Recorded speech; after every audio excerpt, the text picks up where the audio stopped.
का एक खौफनाक हत्याकांड, प्यार, धोखा और अंधविश्वास की सच्ची कहानी। मेरठ उत्तर प्रदेश में 2025 में हुआ एक ऐसा हत्याकांड जिसने पूरे भारत को हिला कर रख दिया। ये कहानी प्रेम, विश्वासघात और अंधविश्वास के खतरनाक जाल में फंसे कुछ लोगों की है, जिसने एक निर्दोष व्यक्ति की जान ले ली। इस केस में प्रेमिका ने अपने प्रेमी के साथ मिलकर अपने पति को मौत के घाट उतार दिया और उसके शव को 15 टुकड़ों में काटकर एक ड्रम में भर दिया और उसके अंदर सीमेंट डाल दिया। मगर चलिए इस कहानी को शुरुआत से देखते हैं। 2016 में मेरठ निवासी सौरभ राजपूत की मुलाकात मुस्कान रस्तोगी से हुई। दोनों के बीच प्रेम हुआ और कुछ सालों बाद उन्होंने शादी कर ली। लेकिन यह शादी सौरभ के परिवार को पसंद नहीं आई, क्योंकि मुस्कान एक अलग जाति से थी। इसके बावजूद दोनों ने अपने रिश्ते को मजबूत बनाए रखा। सौरभ मर्चेंट नेवी में जॉब करते थे और लंदन में पोस्टेड थे। शादी के कुछ समय बाद सौरभ लंदन चले गए, जबकि मुस्कान अपनी बेटी के साथ मेरठ में रहने लगी।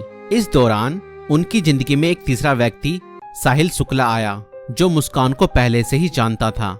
सौरभ के लंदन में रहने के कारण मुस्कान की नजदीकियां साहिल से बढ़ने लगी। साहिल, जो पहले से ही मुस्कान को पसंद करता था, अब खुलकर उसके साथ वक्त बिताने लगा। मुस्कान ने उसे यह यकीन दिला दिया कि वह अपने पति के साथ खुश नहीं है और वह साहिल से सच्चा प्यार करती है। साहिल शुक्ला अंधविश्वासी प्रवृत्ति का था और आत्माओं, तंत्र मंत्र जैसी चीजों में विश्वास करता था। मुस्कान ने इस बात का फायदा उठाते हुए उसके लिए स्नैपचैट पर एक फर्जी अकाउंट बनाया, जिससे वह साहिल शुक्ला की मरी हुई मां के नाम से चैट करती थी। इस फर्जी अकाउंट से वह साहिल को यकीन दिलाने लगी कि उसकी मां की आत्मा मुस्कान को पसंद करती है और चाहती है कि वे दोनों साथ रहें। धीरे धीरे साहिल पूरी तरह से मुस्कान की बातों में फंस गया। मुस्कान ने उसे यह विश्वास दिलाया कि अगर वह उसके पति सौरभ को रास्ते से हटा दे तो वो दोनों एक साथ रह सकते हैं। साहिल अब पूरी तरह से मुस्कान के इशारों पर नाचने लगा था। मुस्कान और साहिल ने मिलकर सौरभ को मारने की साजिश रची।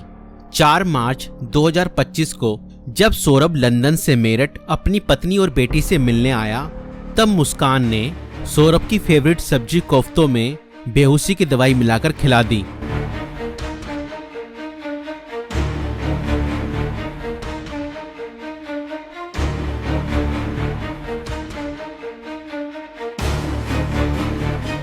और जब सौरभ बेहोशी की हालत में बिस्तर पर पड़ा था, तब मुस्कान ने अपने दोस्त साहिल को बुला लिया और रसोई में जाकर वो बड़ा और धारदार चाकू ले आई, जो मुस्कान और साहिल ने पहले से ही प्लानिंग करके खरीदे हुए थे।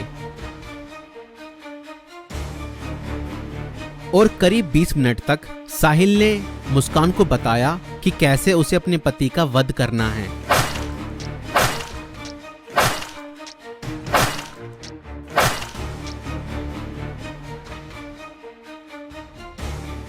और फिर उसके बाद मुस्कान और साहिल ने सोते हुए सौरभ पर हमला किया और उसके हृदय पर 3 बार वार किए।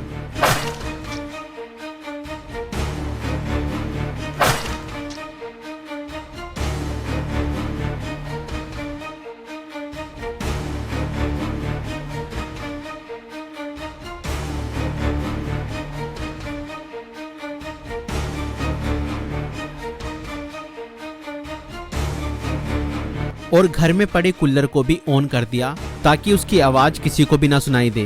जब उन्होंने सौरभ को खत्म कर दिया, उसके बाद वह उसकी बॉडी को बाथरूम में ले गए।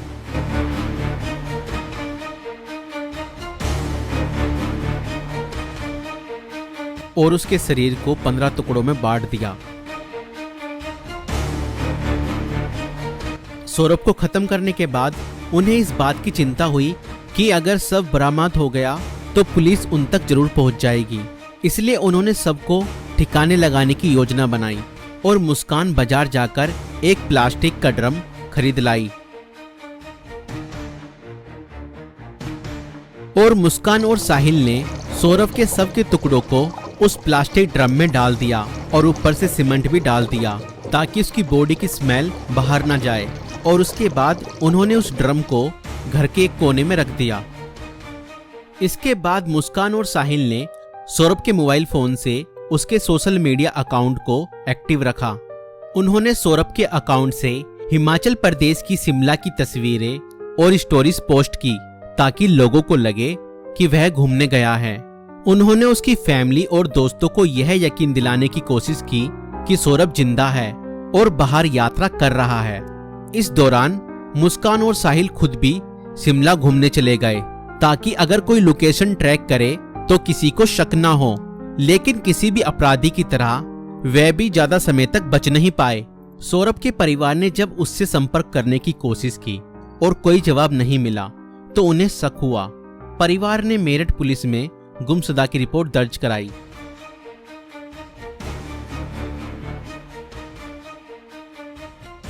और इसी बीच मुस्कान ने अपने माता पिता को बताया कि शायद सौरभ का मर्डर हुआ है और उसके घर वालों ने ही उसका मर्डर किया है।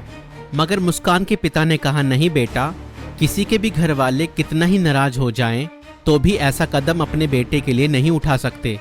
बेटा, मुझे सच सच बताओ, सौरभ कहाँ है? मुझे सच्चाई बताओ, मैं किसी से कुछ नहीं कहूँगा।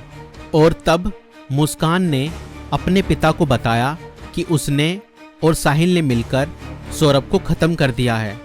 और इतना सुनते ही मुस्कान के पिता ने पुलिस को सारी खबर बता दी।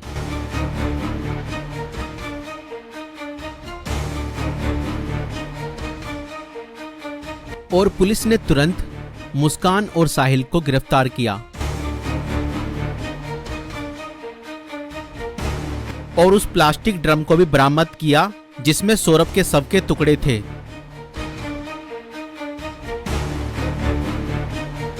उस प्लास्टिक ड्रम को काटा गया और सौरभ के शरीर के टुकड़ों को बरामद किया गया। इस खौफनाक हत्या मिस्ट्री का अंत पुलिस द्वारा हत्यारों की गिरफ्तारी के साथ हुआ। पुलिस ने मुस्कान और साहिल को गिरफ्तार कर लिया। दोनों पर हत्या, साजिश और शव को छुपाने के गंभीर आरोप लगाए गए।